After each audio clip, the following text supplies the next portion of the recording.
The Minnesota Vikings made a bold choice this offseason by entrusting Isaiah Rodgers with the CB2 role.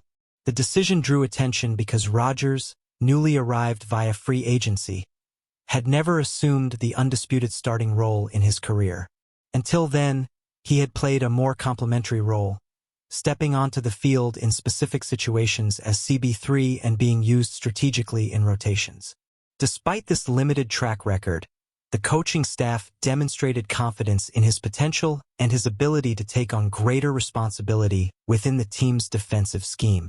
This move demonstrates the team's willingness to invest in the player's individual growth and explore skills that may not have been fully utilized in his previous stints in the league. On the other hand, the decision also demonstrated caution. Even though Rodgers was promoted to the CB2 role, the team recognized Jeff Okuda's importance to the roster. The franchise didn't want to risk relegating Okuda directly to a secondary CB3 role. Instead, the idea was to balance responsibilities, keeping Okuda in a prominent position while still testing Rodgers' potential on a larger scale. This strategy makes it clear that the Minnesota Vikings' goal is to increase internal competitiveness and strengthen the defensive sector, making the most of the available pieces. The move can be seen as part of a long-term plan, which seeks to develop depth on the roster and ensure that different players have the opportunity to develop and contribute significantly throughout the season. General Manager Kwesi Adofo-Mensah opted to offer Jeff Okuda a short, one-year contract worth $2.35 million. At first glance, this is a modest deal by NFL standards, especially considering that Okuda was selected at the top of the draft a few years ago. However, the context of this decision explains the numbers well. The cornerback, despite having shown flashes of quality, has so far failed to establish himself as a solid, consistent player for any of the teams he's played for. His performances have fallen short of expectations when he was drafted as a promising talent, and injuries have also limited his development. Therefore, the reduced contract value reflects both Okuda's need to reprove his worth and the team's caution in not investing heavily in a player who hasn't yet lived up to his expected potential. This deal functions, in a sense, as a trial run. If Okuda can capitalize on the opportunity, show progress, and become a reliable pillar in the secondary, the Vikings could discuss a longer, more valuable contract in the future. Otherwise, the financial impact on the franchise will be minimal, as the current contract doesn't compromise roster flexibility. Furthermore, the decision could also serve as motivation for the player himself. Knowing he's facing a sort of last chance to establish himself, Okuda will have to approach the season with maximum intensity, seeking to prove to the coaching staff, teammates, and the entire league that he can still be the explosive and dominant defender many projected. This approach creates a highly competitive environment, which could directly benefit the Vikings' defense throughout the season. Despite this, the situation makes it clear that the Vikings need to see a more consistent and reliable version of Jeff Okuda if they want to truly compete for a significant spot in the NFC playoffs. The team cannot afford weaknesses in its secondary, especially in a conference boasting a top-tier passing attack and elite quarterbacks capable of exploiting any weakness. For the defense to be solid, Okuda needs to live up to the trust placed in him and establish himself as a reliable cog in the system. The current roster situation also shows that depth options are limited. Behind Okuda, the only real name is rookie Dwight McGlothern, still adjusting to the NFL and who will need to be developed patiently to avoid premature exposure. Fabian Moreau, however, remains on the practice squad, serving more as an emergency alternative than an immediate solution. This lack of depth further increases the pressure on Okuda, as his performance could mean the difference between stability or vulnerability for the defense. Furthermore, he will directly inherit the role that Shaquille Griffin occupied last season. Griffin played 572 defensive snaps in 2025, which corresponds to approximately half of all the unit's plays. This number illustrates the importance of the role Okuda will have to play. It's a high-impact position where every mistake is widely exposed, but where there's also room to prove one's worth and excel. Therefore, Okuda's mission goes far beyond simply holding his position. He'll need to demonstrate development, tactical discipline, and the ability to quickly adapt to the demands of the Vikings' defensive system. If he can accomplish these goals, he'll not only bolster the secondary but also help raise the overall level of the defense, making the team more competitive to face the season's biggest challenges. Jeff Okuda entered the NFL with enormous expectations, being selected 3rd overall in the 2020 draft. The same year Justin Jefferson also began his career in the league. His arrival was seen as a talent capable of immediately transforming any team's secondary, but the road to this point has been marked by physical obstacles that have hindered his development. In his rookie year, he faced muscle injuries that limited him to just 9 games, preventing him from consistently showcasing the skills that made him such a highly valued prospect in the draft process. Just when he seemed ready to take a step forward, misfortune struck again. In the first game of his second season, he suffered a severe Achilles tendon rupture, an injury that sidelined him for the rest of that year and required a lengthy recovery period. The series of difficulties didn't end there. In his most recent season, it was his hip that once again hindered his continuity. Okuda managed to appear in just 6 games, again seeing his contributions reduced due to medical issues. This constant history of injuries became one of the main factors that prevented his career from reaching the heights many experts predicted. Today, this health history is one of the biggest challenges of his professional career. It's not just about talent or technical ability, which he undoubtedly possesses, but rather the need to remain available and healthy throughout a full season. For the Vikings, having Okuda on the field consistently could mean the difference between a vulnerable defense and a unit capable of competing with the league's best offenses.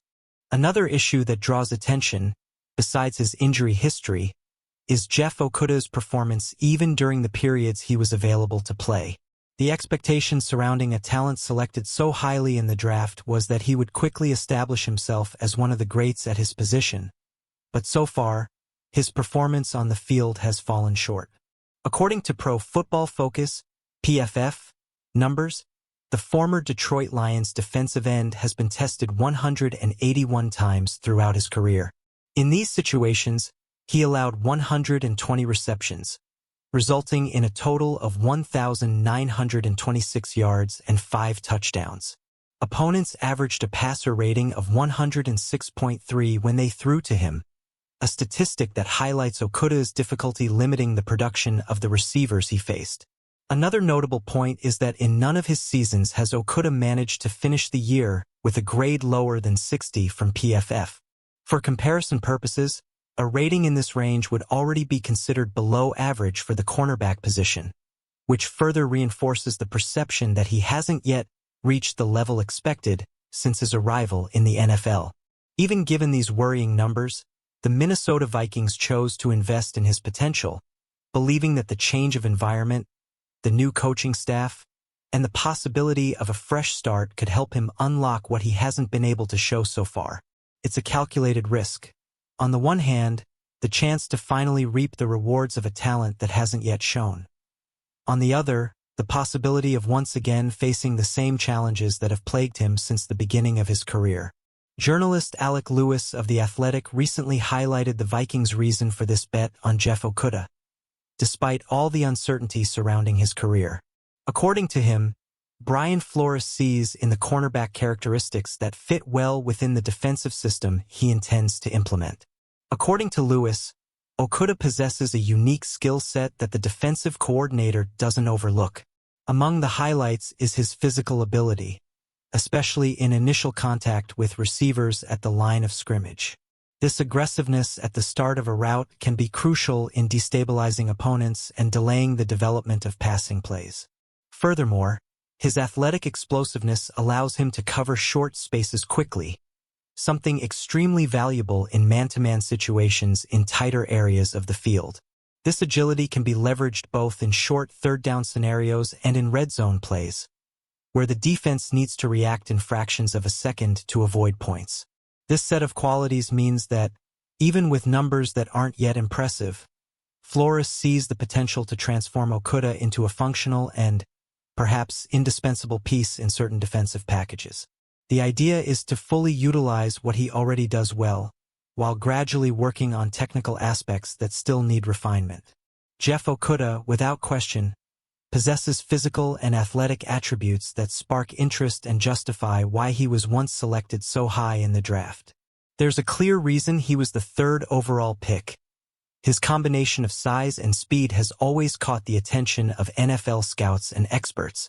The Vikings officially list him at 6 feet 1 inch and 205 pounds, measurements that closely match what many consider the ideal profile for a modern cornerback. This build offers significant advantages in direct matchups against receivers of varying styles. Taller, stronger players can't easily dominate him, while more agile targets struggle when dealing with his wingspan and contact ability. Furthermore, his natural speed allows him to react quickly to changes of direction and maintain ground on vertical routes. Despite his robust build, Okuda possesses a rare trait: hip agility. He can rotate his body fluidly, enabling him to keep up with receivers trying to exploit sudden route changes to gain separation. This ability to smoothly transition between acceleration, deceleration, and recovery is a technical point that reinforces why he was so highly valued coming out of college. These physical tools remain, and they are precisely what keep the hope alive that he can still reach the level expected. The challenge now is to transform this athleticism into consistency on the field, something that involves both individual development work and how the Vikings' defensive scheme will maximize his strengths.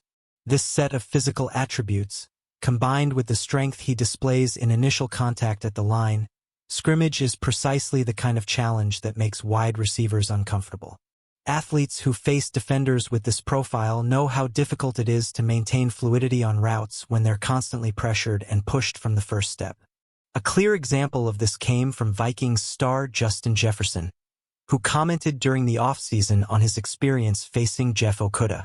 According to Jefferson, the cornerback has the speed necessary to follow explosive routes, but what really sets him apart is his ability to disrupt the development of the play from the start.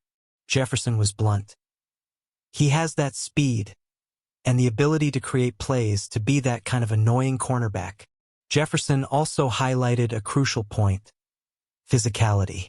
For him, so-called annoying cornerbacks are those who master the art of using their bodies strategically, preventing receivers from finding a clear path. This type of defense requires extra concentration and mental strength from the wide receiver, as each route becomes more exhausting and each separation gained requires much more work. This testimony not only reinforces the view that Okuda still has the tools to trouble even the league's best receivers, but also highlights why Flores sees him as a potential asset to his defense. When healthy and tactically disciplined, Okuda can become a troublesome opponent, capable of disrupting his opponent's offensive rhythm and giving his secondary an advantage. The first challenge Jeff Okuda must overcome is, without a doubt, his own physical condition. Staying healthy throughout an entire season has never been easy in his career, and this will be the foundation for any chance of success in Minnesota. Without being able to maintain his availability, any debate about his talent or potential becomes irrelevant. Once this hurdle is overcome, the second critical point becomes his on-field performance, transforming his physical tools into concrete results, something that has not yet occurred consistently. For the Vikings, this is a bold gamble. The franchise enters the year with high expectations and knows that the margin for error in such a competitive conference is slim. However, the front office and coaching staff seem confident that it is worth giving Okuda this opportunity, without rushing to immediately seek a replacement on the market. This stance demonstrates that, at least for now, the urgency to strengthen the position is considered minimal, reinforcing the confidence that the player can develop within the squad.